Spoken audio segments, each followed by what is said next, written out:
La mise en place d'un conseil scientifique pour l'éducation nationale peut être une excellente chose. La question, c'est quel est son rôle et quelles sont ses épistémologies de référence. Alors d'abord, quel est son rôle? Je pense qu'un conseil scientifique peut éclairer un certain nombre de décisions, mais ne peut pas être décisionnaire. La décision, elle est politique. La décision, elle se prend en concertation avec les acteurs sociaux, avec les organisations professionnelles. Elle se prend aussi à l'occasion des consultations démocratiques. Elle ne relève pas de la science. La science est descriptive, elle n'est pas prescriptive. Elle éclaire, elle ne dit pas ce qu'il faut faire. Alors ensuite, concernant les neurosciences, moi, je crois que les neurosciences nous apportent un certain nombre d'éclairages tout à fait intéressants, essentiels, tant sur le plan cognitif que sur le plan socio-affectif. Mais là encore, les neurosciences ne peuvent nous dicter le comportement pédagogique. Et ce que je craindrais par-dessus tout, c'est qu'à partir des neurosciences, on identifie des sortes de protocoles, de pratiques standardisées qui seraient susceptibles ou qui apparaîtraient susceptibles de régler tous les problèmes de manière mécanique pour tous les enfants. Parce que cela me paraît incompatible avec la notion même du métier d'enseignant, avec la pédagogie, qui est un métier de jugement, qui est un métier d'observation, qui est un métier de l'humain, c'est-à-dire un métier qui doit se faire en étant toujours présent à la situation, en analysant cette situation et en prenant les décisions qui correspondent. Je ne voudrais pas qu'un conseil scientifique prive les enseignants de leur capacité d'analyse, de leur capacité de compréhension et de leur capacité de décision dans leur classe en fonction des problèmes qu'ils rencontrent.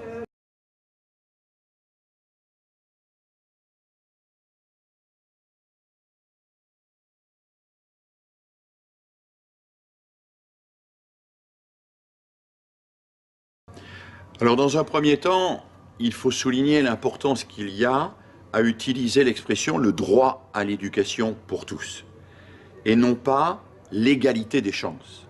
L'égalité des chances est une imposture libérale.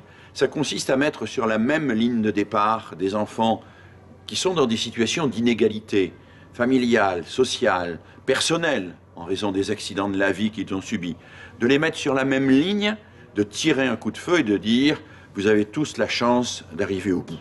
Non, le droit à l'éducation pour tous, c'est tout à fait autre chose que l'égalité des chances. Ça consiste à dire que tout enfant, quelles que soient les difficultés de sa vie, quelles que soient les difficultés sociales auxquelles il est affronté, doit pouvoir rencontrer la culture et avoir le droit de se forger son jugement en accédant à la pensée. Et ça me paraît quelque chose d'absolument fondamental. Fondamental au sens où ça fonde l'école.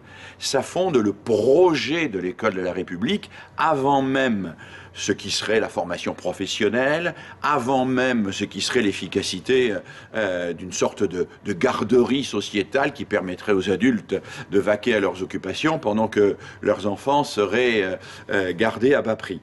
Non, il faut donner à l'école cette perspective qui est la perspective du développement pour chacun de sa pensée et de sa liberté.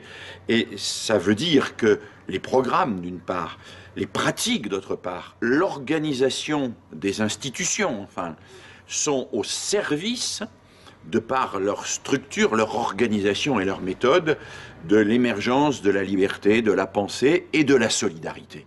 Et quand je parle de solidarité, pour moi, ça veut dire d'utiliser au maximum, par exemple, et c'est un thème auquel je tiens parce que j'ai travaillé sur cette question beaucoup, l'entraide entre les élèves. L'entraide entre les élèves est un levier absolument essentiel que nous n'utilisons que fort peu et que l'institution scolaire d'ailleurs nous décourage d'utiliser en stigmatisant le plus souvent les classes multiniveaux, en organisant des regroupements pédagogiques au nom du fait que les élèves d'âge différents ne peuvent pas apprendre ensemble. Oui, les élèves d'âge différents peuvent apprendre ensemble. Toutes les recherches le montrent et le prouvent. Oui, l'entraide entre élèves est le meilleur contrepoison à l'individualisme de la société contemporaine.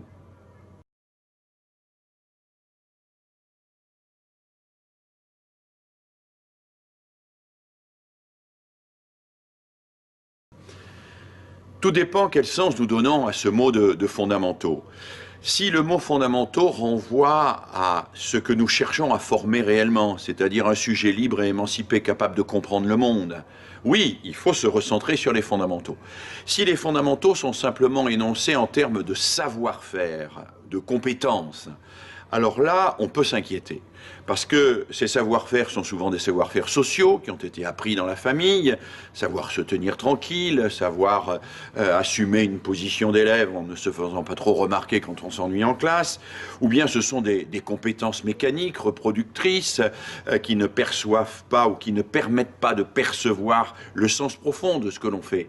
Et là, je pense qu'on n'est pas réellement émancipateur quand on fait cela. On peut... Pour prendre un exemple extrêmement concret, on peut donner à quelqu'un une compétence technique pour, à travers une carte, se débrouiller pour trouver son chemin. C'est très bien et il faut le faire. Mais il faut aussi permettre à l'enfant de comprendre ce que c'est une carte, qui a créé les cartes, à quelle occasion, qu'est-ce que ça signifie, qu'une carte c'est de l'abstraction, c'est aussi une certaine représentation du monde qui déjà représente une hiérarchie et progressivement, au fur et à mesure qu'il grandit, l'enfant doit comprendre que les savoirs sont des savoirs qui ont été créés par les humains, qui ne sont pas neutres, et qu'ils peuvent être au service de notre émancipation collective, qu'ils peuvent nous aider à nous dégager de nos préjugés, qu'ils peuvent nous aider à nous dégager de notre narcissisme, qu'ils peuvent nous permettre d'aller vers le bien commun et vers la vérité. Il faut que l'école fasse intérioriser par l'élève ce souci du bien commun, ce souci de la vérité. L'école de la République, c'est cela. C'est pas une école où chacun cherche à atteindre de son côté ce qui va lui permettre de grimper le mieux dans la hiérarchie sociale. Ça, c'est après, éventuellement. L'école de la République comme socle, comme fondamentale, c'est une école où les enfants découvrent ce qui les libère et ce qui les unit, ce qui les unit et ce qui les libère.